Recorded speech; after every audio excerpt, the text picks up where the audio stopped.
All right, what's going on, everyone? This is Aiden Wood mixing and mastering here, and today we're going to continue our house music mixing series with our drums today. So, last episode we did the low end, we anchored our kick, we sculpted the bass line around the kick, and then we dialed in the low end together. And today we'll be going with our second most important element to dial in our mix down, which is our drums. And there's not like a range of importance with them, but I like to start with the kick and the bass because we can dial those in. The drums are a very loud point after that, so we can do those second. So the first thing we're gonna do is just give a listen, and we'll start with doing leveling for each channel. So pretty much what we're gonna have here is we're gonna go through the levels of everything, taking out any lows for anything that we need, and then we'll go into some of the bus processing from there. So let's just listen to hear our low end and kick and see and hear if we can make any changes based on the levels from our first listen. So let's just listen here.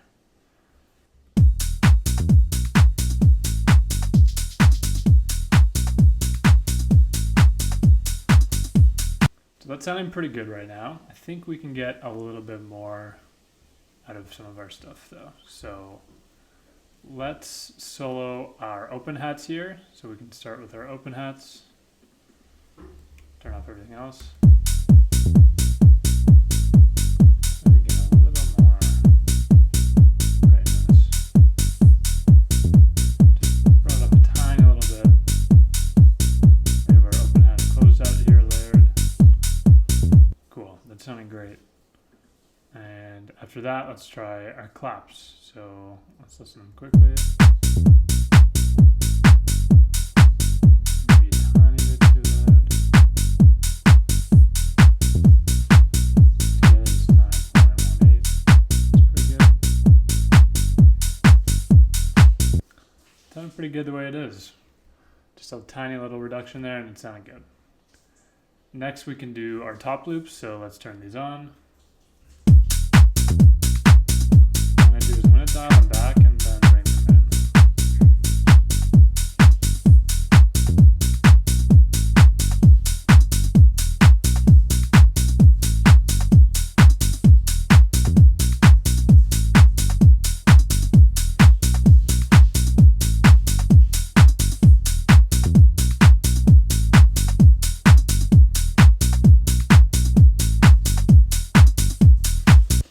Okay, that sounded pretty good the way it is there. Next, if there's anything else we have, like a ride or little shakers and stuff, we can work on that. So let's listen to our shaker here first. Maybe a little bit of that. Just a little bit. Sounds about right. And then we can do our ride. So let's listen to a ride here. Sounds pretty level to me. Maybe bring it up a tiny bit.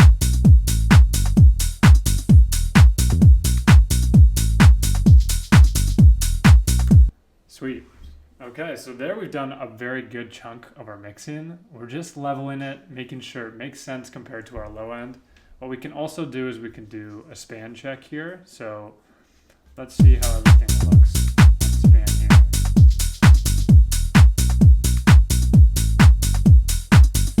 Looking to get this up a little bit higher, so let's bring up our hi-hat just a bit.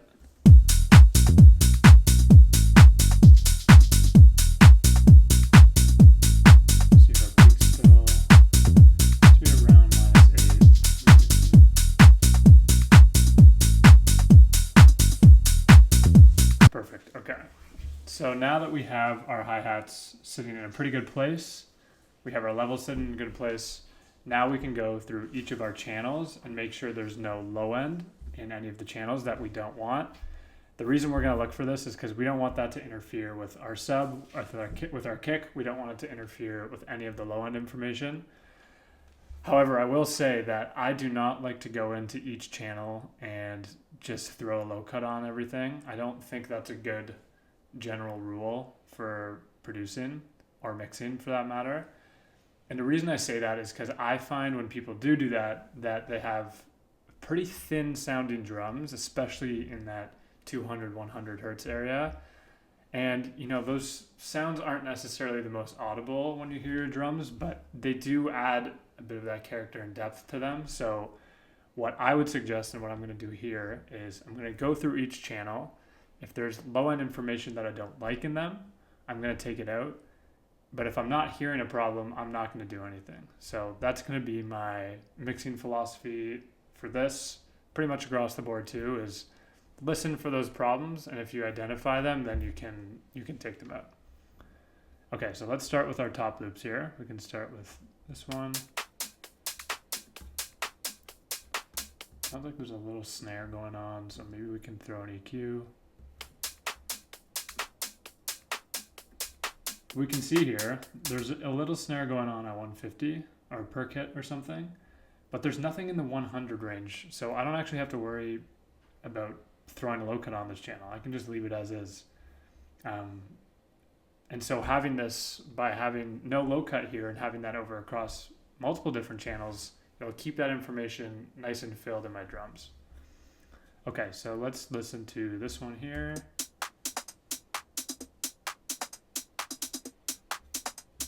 That sounds nice and open. I'm not going to worry about that. Yeah, let's listen to our open hat. Let's listen. And listen to our open hat. Sounds like there might be a bit of, yeah, it looks like there's a little pulsing action going on there. Oops, didn't mean to do that. Okay. And just take it back a little bit. Not taking out too much though. I just want to make sure that that 100 hertz information and lower is not in there. Okay, we can look at our closed hat. Sounds like there might be. There's not, so we don't have to throw a low cut on here. All right, let's now look at our claps. And usually our claps will have some stuff in the 150 and lower range. So usually this is a good place to look for some low end information. So let's listen to our first clap snare here. Definitely some low end information going on. Yeah, we can see there's lots going on. Let's take them out. Not cutting too hard. Leave it around the 170, 180. I don't want to cut it too high because that's going to thin out the clap. So I'm going to just bring it down here just to make sure that that 100 hertz information's out. Cool. Let's listen to the next clap. Yeah, it sounds like there's a bit of low end. There we go. Take that out as well. And we'll listen to this last one here. Definitely some low end going on here. Yeah, so we can see there's a big pop there in the 20 or 30 hertz range. Let's get all that out of there. Bring it up a little bit more just because there's more information down there in this one. There we go. That should be it for the claps. All right, next we can listen to our shaker. See if there's anything there. Yeah, we can see there's just a tiny bit that we can take out. And there's one other thing I want to do to this shaker here.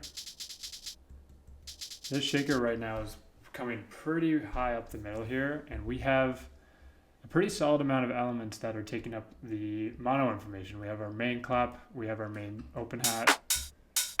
These are driving right down the middle. So what we can look for is when we have these shakers, we have these rides, we can look to give those a bit of space in the stereo field so that those main elements have some room to punch through in the mix. Okay, so let's process this shaker here. So we can give it a listen. And what I'll do is I'm going to throw this free plugin here called Wider. This is totally free, and it's by these guys Infected Mushroom. I'm just going to add a bit of width here to the shaker. Now if we listen to the shaker with those mono elements, they're all sitting in their own space. It's really nice. Cool. So the last thing I'm going to do with the shaker, I don't like how it's so static. I want to give it a bit of a pumping feeling. So I'm going to throw a compressor on it. I'm going to map it to the kick. And going to just dial in this pumping feeling. Now we can hear it instead of without, with. Yeah, it gives it that whole pumping feeling that we want. Cool. Now we just have our last element here, the ride. And typically you'll get a lot of low-end information in the ride. So if we check here, tons of stuff going on. So let's actually bring it even higher. Let's bring it up to like 300, 400. And I like to do this because with the rides, you're not actually hoping for the low-end information. We have all the open hats, the top loops filling up the 100 to 300, 400 area. I just like to use the high frequencies, so I'll give it a pretty good cut, and then I'll be nearly done with it. The last thing I'll look for again, though, is I want to give this thing a bit of width. So let's do just a little bit of width. Now these things are all given their own space. Now we can listen to them all.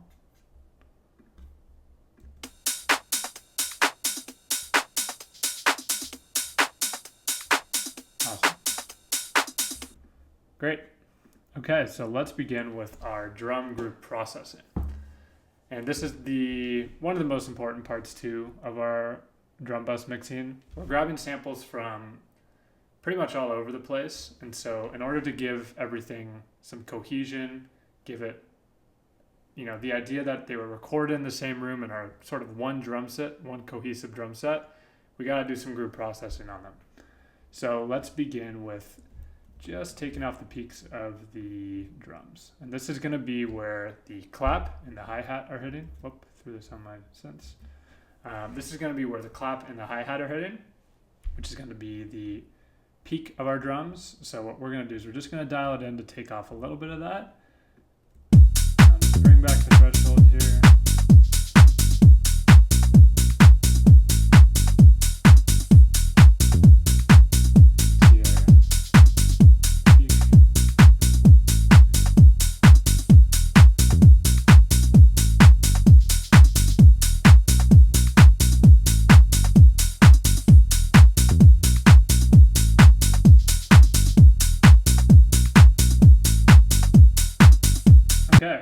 Seems to be sounding pretty good. Okay, so what we want to do after this is reach for some sort of EQ, and you can do this with the normal EQ. However, I would suggest that you purchase some sort of Pultec EQ. I'll go into what that means in a sec, but the reason why I like to use this type of EQ is because for a long time I was relying very heavily on the visual that I was seeing with the EQ when I was EQing my drums, and I was looking to make sure in span that it was very leveled off with the kick on the span spectrograph, but I wasn't really trusting or listening with my ears to make sure that the highs or the mids or whatever it was in the drums was the way I wanted them to be. But that's why these Pultec EQs are so good and so pure, is because you are turning the dial, getting it to sound the right way without relying on any sort of visual cues. You're just listening and hearing the response from that. So what I'll do here is I'm going to open up SciQ. This is a Pultec EQ from Soundtoys. And I'm just going to give this thing a bit of highs. It's got a very good high dial here. So let's do that.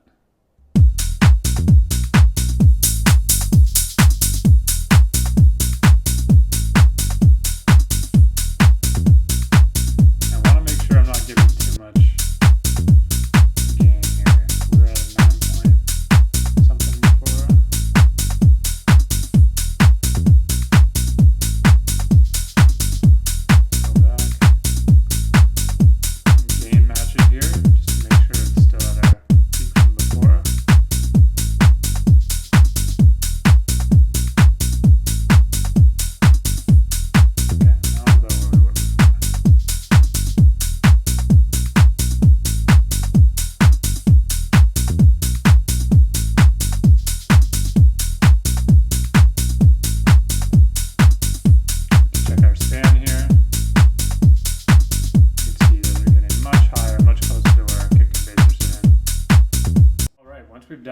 in our Pultec EQ, what I will do is a little bit more compression.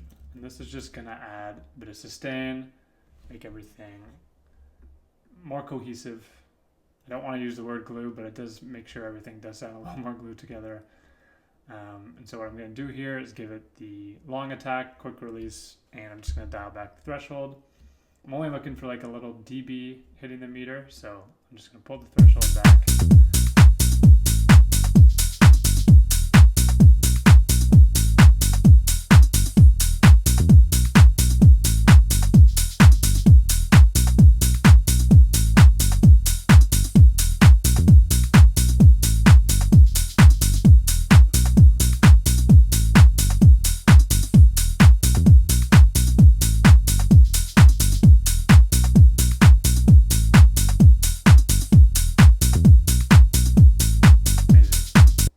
Just giving it a tiny little bit more sustain.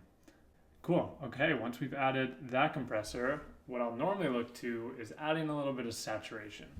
And Ableton has a fantastic preset here called Lurching Drums. So what I'll do is I'll dial back the dry wet to 0%, and I'll just slowly bring it back in.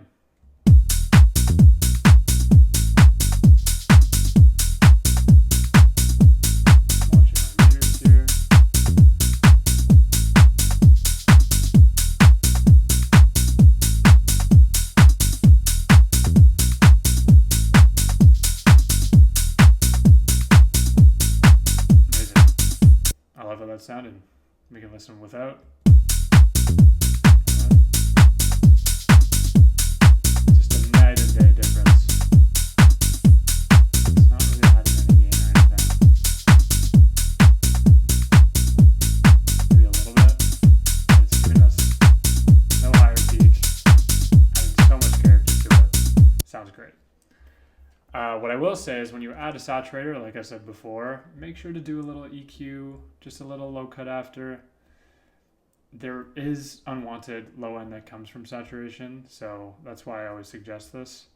You can see that we have a little bit of stuff that came from the saturator here into our drum bus, so just add a little cut. It doesn't have to be too hard. And that way we're not having any sort of concern about the sub interfering with our drums. So that's just about it, guys. The only last thing I would look for normally is actually something that's pretty important, and that is our drums reverb. So there's a very particular way I like to set this up, and I'll show you guys what that is. So what I'll normally do is I'll add a send channel here with the drums room preset.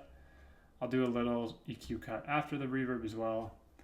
And what I'll do is I'll just slowly mix this in with the send over here in the drum group to make sure I dial it in right. And it's going to add lots of width, and you're going to really notice it in the headphones is you're adding a little bit of that tail with your drums, which will make it sound really full. So let me just show you guys what it sounds like at 100%. That's the essence of the sound we'll be adding. Obviously not adding all of that, but we're going to be adding a sort of a version of that sound, just a much lesser version. So let's start at 0, down a little bit. If we solo here, we can listen. It's a tiny little difference what we're adding. But it adds a lot to the listening experience of the drums, and it makes them sound really full in those headphones. So the only thing I would maybe look to add after this, if you're looking to get maybe 5 or 10% more out of your drums, would be a limiter. I do this sometimes if my drums are lacking the loudness and the volume I want. But in this case, I'm really happy with how the drums are at. They're peaking at a level that I'm happy with. And across the board, I'm really happy with the mix so far. You see the span here. Seems to be doing a great job too, in terms of the balance. So yeah, guys, this has been Aidan Wood mixing and mastering here. If you have any questions or comments about anything I spoke about today, please leave a comment in the comment section below, and I'll see you guys in the next one. Peace.